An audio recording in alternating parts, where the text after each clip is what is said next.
अक्सर हमारी salary slip में एक चीज दिखती है, टीडीएस यानी टैक्स डिडक्शन एट सोर्स। पर सवाल यह है कि आखिर ये है क्या और ये कटता क्यों है। आज ना इसी को बिल्कुल आसान भाषा में समझने की कोशिश करते हैं। मतलब हर महीने सैलरी का एक हिस्सा हम तक पहुंचने से पहले ही गायब हो जाता है। तो ये पैसा जाता कहाँ है और इस सिस्टम को बनाने की जरूरत ही क्यों पड़ी? चलिए आज इसी पहेली को सुलझाते हैं। अब देखिए, इस सवाल का जवाब समझने के लिए ना हमें थोड़ा सा सरकार की नज़र से सोचना होगा। किसी भी सरकार के लिए एक बहुत बड़ी चुनौती होती है और वो है टैक्स इकट्ठा करना। जरा सोच कर देखिए, अगर सरकार को साल के आखिर तक इंतजार करना पड़े कि लाखों लोग और कंपनियां अपना टैक्स भरेंगे, तो क्या होगा? ये तो एक बहुत बड़ा लॉजिस्टिकल सिरदर्द बन जाएगा।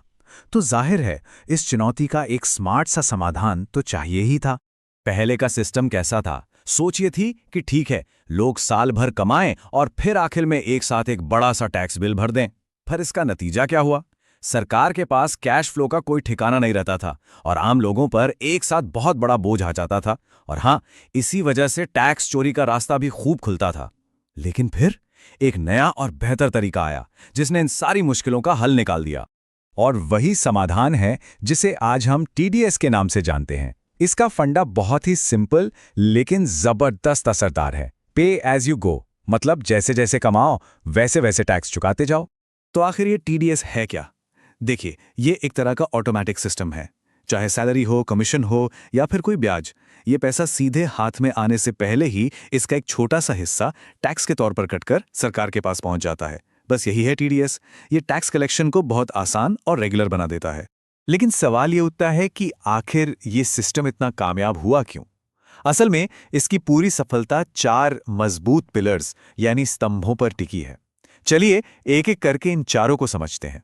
और पता है, ये चारों स्तंभ मिलकर एक ऐसा सिस्टम तैयार करते हैं जो सरकार के लिए, टैक्स पेयर के लिए और पूरी इकोनॉमी के लिए फायदेमंद है। तो चलिए शुरू करते हैं सबसे पहले स्तंभ से। तो इसका पहला और सबसे जरूरी पिलर है रेगुलर कलेक्शन। अब इसको ऐसे समझिए, सरकार को देश चलाना है तो उसे हर महीने पैसे की जरूरत पड़ती है। सड़कें बनवानी है, सैलरी देनी है, कई सारी योजनाएं चलानी है। टीडीएस ये पक्का करता है कि सरकार के पास साल भर लगातार एक जैसा कैश फ्लो बना रहे। ऐसा नहीं कि बस साल के आखिर में एक साथ सारा पैसा आ रहा हो। अच्छा, अब आते हैं दूसरे पिलर पर, और इसका सीधा फायदा टैक्स देने वालों को होता है। ये है टैक्स के बोझ का बंटवारा।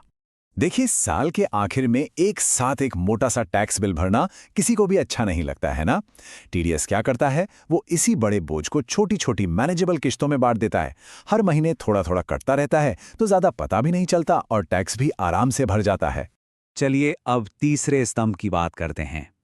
ये इस पूरे सिस्टम की ईमानदारी और मजबूती से जुड़ा है, और वो है टैक्स की चोरी को कम करना।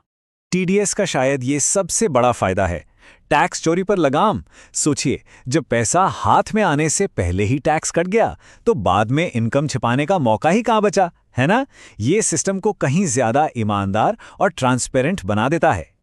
और अब आते हैं चौथे और आखिरी स्तंभ पर, जो इस पूरे सिस्टम को एक धागे में पिरोता है, और वो है हर फाइनेंशियल एक्टिविटी पर नजर रखना। तो सवाल ये है कि ये ट्रैकिंग काम कैसे करती है? जवाब है पैन कार्ड के जरिए। हर टीडीएस डिडक्शन सीधा पैन से लिंक हो जाता है। इससे होता क्या है कि टैक्स अधिकारियों के पास एक डिजिटल निशान, एक पक्का रिकॉर्ड बन जाता है। फिर यह पता लगाना बहुत आसान हो जाता है कि किसने कितना टैक्स चुकाया है। तो जब हम इन चारों पिलर्स को एक साथ जोड़कर देखते हैं तो हमारे सामने एक बहुत ही एफिशिएंट और असरदार सिस्टम तैयार होता है। तो कुल मिला के देखें तो टीडीएस एक तरह की विन विन सिचुएशन है। सरकार के लिए रेगुलर रेवेन्यू, टैक्स पेयर के लिए पेमेंट में आसानी, और पूरी इकोनॉमी के लिए ज्यादा ट्रांसपेरेंसी और ईमानदारी। मतलब ये एक ऐसा स्मार्ट सिस्टम है जो सबके लिए काम करता है। देखिए, टीडीएस अपने समय का एक शानदार आइडिया था, इसमें कोई शक नहीं। पर यह हमें आगे के बारे में सोचने पे भी मजबूर करता है। जैसे जैसे टेक्नोलॉजी आगे बढ़ रही है, क्या टैक्स कलेक्शन का भविष्य इससे भी ज्यादा ऑटोमेटिक और आसान हो सकता है? क्या ऐसा दिन आएगा जब हमें टैक्स भरने के बारे में सोचना ही नहीं पड़ेगा, सब कुछ अपने आप हो जाएगा? ये एक ऐसा